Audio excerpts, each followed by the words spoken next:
Who came up with Job? The devil or Satan or Yah? Yahweh did. It wasn't Satan who picked him out. He picks out, Satan that is, who? The ones who are weak, the ones who are complacent, the ones that are not diligently doing their thing, they're distracted. It wasn't his idea to go after Job. Yah put that idea in his head. Okay. All right, so if you got a comment or question, you can come on up. It looks like Rabbi Tom is trying to come up. I just want to clarify one thing. You mentioned that it was in the 70s. It was actually 72 that I was not Torah-observant. I was Torah-pursuant. And the difference is that I realized the importance and the necessity for Torah, but I was running around trying to learn all kind of things that were unprofitable. And I was learning things about Torah, but I wasn't applying them to my life. And it wasn't until I started applying them that I became Torah-observant. I think it's an important distinction to make. Okay, but also you have a perspective in terms of a time frame that other people don't have, because that still puts you in 50 years of this, right? Yeah. So in 50 years, I would guess that you've heard lots of different ways of looking at Torah. I would guess that you've listened to many, many different teachers.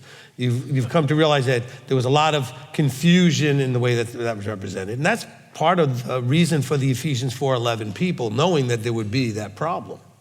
So some teachers I wished I'd never met. I'm sure. It may be wrong, but there was something I was hearing as you were talking, and I don't know if I connected it correctly, but with the whole, you can't sin if you're in him, and if you say you don't sin, you're a liar. And I'm not sure I'm quoting or remembering everything correctly. Right. But would that basically be that he's basically saying, none of you have done this perfectly, and this is kind of like a measuring stick of knowing when you're in him, when you're not always acting like you should. Don't get high and lofty that you've never sinned, because you have. Is that, am I reading that correctly into all that? Probably somewhat. I mean, look, he's addressing people from the perspective of, something. You might know a lot, but there's also lots of people out there that think they know something or think they know a lot, and it might try to lead you this way or that way. He's saying, don't just feel like you can just rest on your laurels, so to speak. You have to be aware that there are false teachers, there are misrepresentations, there are those that are leading astray, and so, And when he says you have already been taught, you don't need a teacher, it means that there is already a teaching process out there called the anointed ones, right? The Ephesians 4:11 teachers.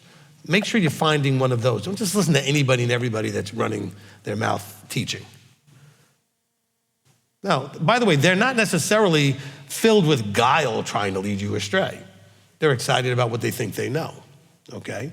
And part of the reason why a lot of people run their mouths, and this is not a bad thing in itself, is because we as human beings feel much more comfortable when we're not alone.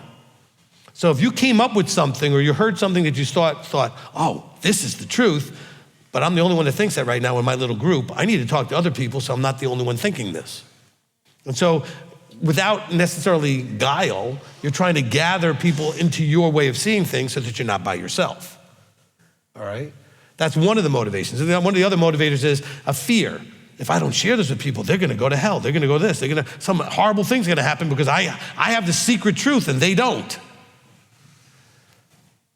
Okay, you've never heard me teach with that approach, and I think I understand a whole lot of things that you guys don't necessarily understand yet, or I've been trying to explain to you, but I don't have any fear that if I don't get it to you before something happens to you, that that's some horrible thing. He's in control, not me. I don't have to worry about all that. Okay, I do this at the fastest I can, in the order I can, with whatever, but every time I teach, that means there's something else I didn't teach. You understand what I'm saying? At the beginning, it was even tougher, because I hadn't laid anything out for you guys yet, right? When I first had to lay out all this foundational stuff. Right now, there's a 700 plus teaching foundation that has mostly everything covered that I would want to cover. But when I first was doing it, I was like, oh my gosh, what's the most important? Which one do I do first? Okay, and I don't claim that I picked the right order either. I just did them in whatever order I felt inspired to do at the time. But there was always this idea of, if I choose to do this other thing sits on the back burner. Now, thankfully, at this point, I've covered most of what I want to cover in terms of the core foundational things. But that took 15 years to do, okay? From Rachel Espino, so two-parter. Rabbi, you mentioned in the beginning that Satan doesn't make us do anything. What we have is a weakness within us. Was this also the case with Job? It seems he didn't have a weakness. Was this an instance of Abba using him to show us something? Well, yeah, I mean, that's the way I explained it when we did Job, all right? The whole point was that Satan said when he was at God's throne, he was up there with Elohim, and he said, Elohim said, what do you think of Job? And Satan's like, Job, there's nothing there to work with. There isn't a weakness, okay? But then, of course, he said, well, that's because you spoil him and you do everything for him and you take care of him and you bless him so much. And so he says, fine, I disagree. I think Job's a righteous guy just because he's a righteous guy. So tell you what, take away all that stuff and see that I'm right, all right? So Job was for Abba to make a point. It wasn't because Job had a weakness. As a matter of fact, he proved he didn't have a weakness. He made it through the entire ordeal without showing a weakness, okay? He was a tzaddik. He was a righteous one. All right, from Olivia, Rabbi, is loving your brother the same thing as loving your neighbor? Okay, I'm going to pause on Olivia's question just for a second. To finish up also with that previous question from Rachel, all right? Okay, understand the difference between when we talk about the roaring lion seeking, who to as prey.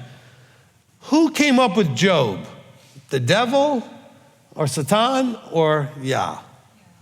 Yahweh did. It wasn't Satan who picked him out. So again, he picks out, Satan that is, who? The ones who are weak, the ones who are complacent, the ones that are not diligently doing their thing, they're distracted. It wasn't his idea to go after Job. Yah put that idea in his head. Okay? And so that's so the book could get written so we could see an example of all that, okay? So it's all there for us.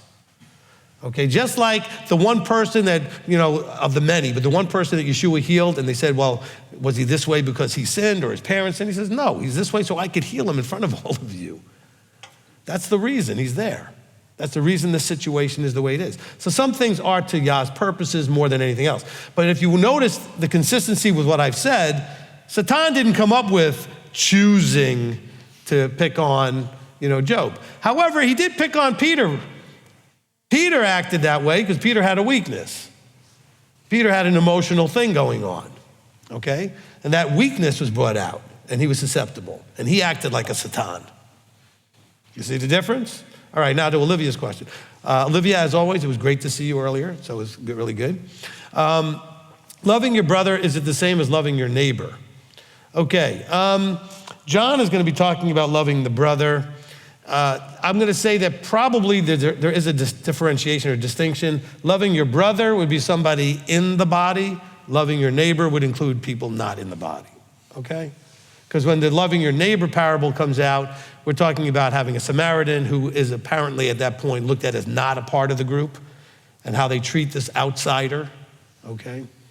And so loving your brother, had that been a Israelite or a Jew from the local area, the rabbi or the priest or whoever probably would have helped him is the point, right? Because that would have been loving your brother. Well, of course, if you can't love your brother who you have seen, how can you love, right, Elohim who you haven't seen? So it's a different relationship. So I think he does mean us to see a little bit of a distinction. Are we to treat them similarly? Yes, I think we are supposed to treat them similarly. But I think when he's talking about brother, he's talking about within the body. When he's talking about neighbor, it's more expansive. All right, next. All right, we got one that just came in. This is the last one. If Abba restrained Satan, and this is from Rachel again.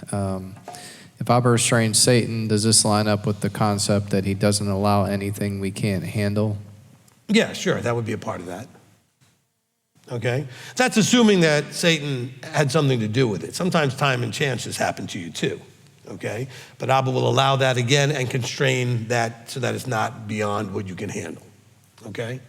Some of it is not, just understand this, a lot of the stuff that you want to blame outside forces for is just time and chance. There's things that just happen, all right?